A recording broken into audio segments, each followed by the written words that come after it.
हमारा मांग बा फांसी होके के चाहिए। फांसी होगा के चाहिए।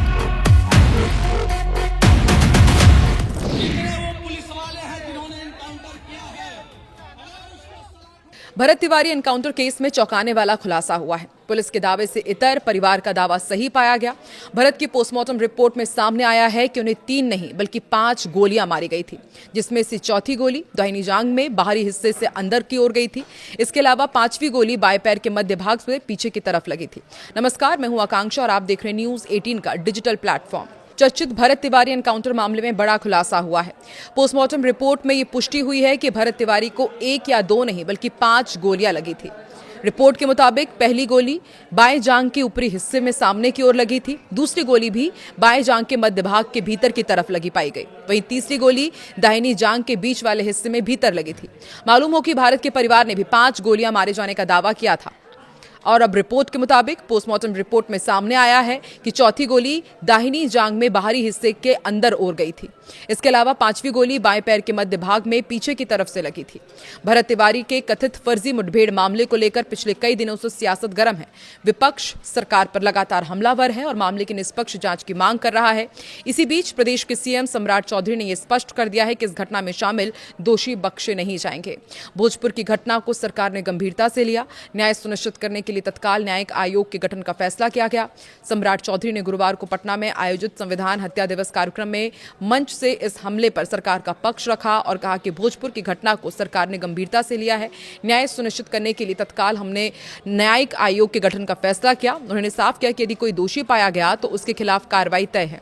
कार्यक्रम को संबोधित करते हुए सम्राट चौधरी ने कहा था कि जब भी कोई गंभीर समस्या सामने आती है तो सरकार तत्परता से उस पर संज्ञान लेती है।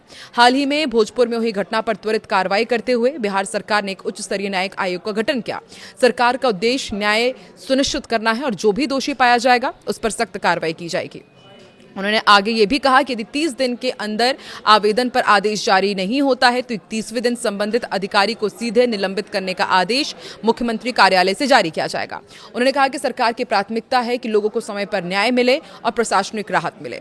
भरत तिवारी भोजपुर के बिलौटी गांव के रहने वाले थे। दावा है कि वो सोशल मीडिया पर नदी कटाव, भ्रष्टाचार और स्थानीय मुद्दों पर आवाज उठा रहे थे। 17 जून को पुलिस एनकाउंटर में उनकी मौत हो गई थी। पुलिस का दावा था कि वो हथियारबंद थे और फायरिंग के दौरान मारे गए, जबकि परिवार और गांव वालों का आरोप है कि उन्होंने सरेंडर किया था, फिर उससे गोली मार दी गई। फेसबुक लाइव वीडियो में भी ये दिखने का दावा किया गया। इसके बाद परिवार की शिकायत पर शाहपुर थाने में पुलिस अधिकारियों के खिलाफ हत्या का मुकदमा दर्ज किया गया। एफआईआर में परिवार के नाम अब हटा दिए गए हैं। एसडीओपी को भी हटाया गया। न्यायिक जांच आयोग रिटायर्ड जज की अगुवाई में चल रही है। सीएम सम्राट चौधरी ने जांच का आश्वासन दिया और महापंचायत भी हुई थी। भोजपुर जिले के शाहपुर थाना क्षेत्र के बिलौटी गांव में पुलिस मुठभेड़ में मारे गए भरत तिवारी के मामले में इतने दिन बीत जाने के बाद भी परिजनों का गुस्सा कम नहीं हुआ है। उनका आरोप है कि अब तक उन्हें न्याय नहीं मिला है। मामले में शामिल पुलिसकर्मियों के खिलाफ कोई ठोस कार्रवाई नहीं की गई है। परिजन लगातार दोषी पुलिसकर्मियों को फांसी देने और पूरे मामले की सीबीआई जांच कराने की मांग कर रहे हैं। मृतक के भाई चंदन तिवारी ने बताया कि घटना के कई दिन बीत जाने के बावजूद जांच किसी ठोस नतीजे तक नहीं पहुंची है। उनका आरोप है कि प्रशासन की ओर से परिवार पर केस वापस लेने का दबाव बनाया जा रहा है, उन्हें धमकाया भी जा रहा है। उन्होंने कहा कि ऐसे माहौल में उन्हें पुलिस की जांच पर बिल्कुल भरोसा नहीं है।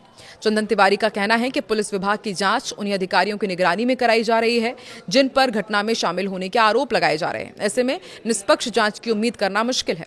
उन्होंने कहा कि परिवार को न्यायिक जांच पर भी पूरा भरोसा नहीं है। उनकी मांग है कि किसी मौजूदा सिटिंग जज की निगरानी में जांच कराई जाए, लेकिन सरकार ने हाईकोर्ट के रिटायर्ड न्यायाधीश की अध्यक्षता में जांच समिति बनाई है। परिवार का कहना है कि यदि सरकार निष्पक्ष जांच चाहती है तो पूरे मामले की जांच सीबीआई से कराए। उनका मानना है कि केवल स्वतंत्र एजेंसी की जांच से ही सच्चाई सामने आ पाएगी और दोषियों के खिलाफ कड़ी कार्रवाई होगी। उधर सरकार की ओर से गठित न्यायिक जांच समिति के अध्यक्ष हाईकोर्ट के पूर्व न्यायाधीश विनोद सिन्हा ने मामले की जांच शुरू कर दी है। वहीं पुलिस विभाग की ओर से जांच की जिम्मेदारी शाहबाद रेंज के पुलिस उप महानिरीक्षक यानी कि डीआईजी को सौंपी गई है। हालांकि भरत तिवारी के परिजन और गांव के कई लोग इन दोनों ही जांच प्रक्रियाओं पर सवाल उठा रहे हैं। कहना है कि जब तक मामले की सीबीआई जांच नहीं होगी, दोषी पुलिसकर्मियों के खिलाफ सख्त एक्शन नहीं लिया जाएगा, तब तक उन्हें न्याय मिलने की उम्मीद नहीं है। फिलहाल परिवार अपनी मांगों पर अड़ा हुआ है और पूरे मामले में निष्पक्ष जांच की मांग लगातार दोहरा रहा है। आपको क्या लगता है, क्या परिवार और ग्रामीणों की सीबीआई जांच की मांग सही है और क्या वाकई निष्पक्ष जांच इस पूरे मामले की हो पाएगी और क्या भरत तिवारी के परिवार को न्याय मिल पाएगा? कमेंट सेक्शन पर जरूर बताएं।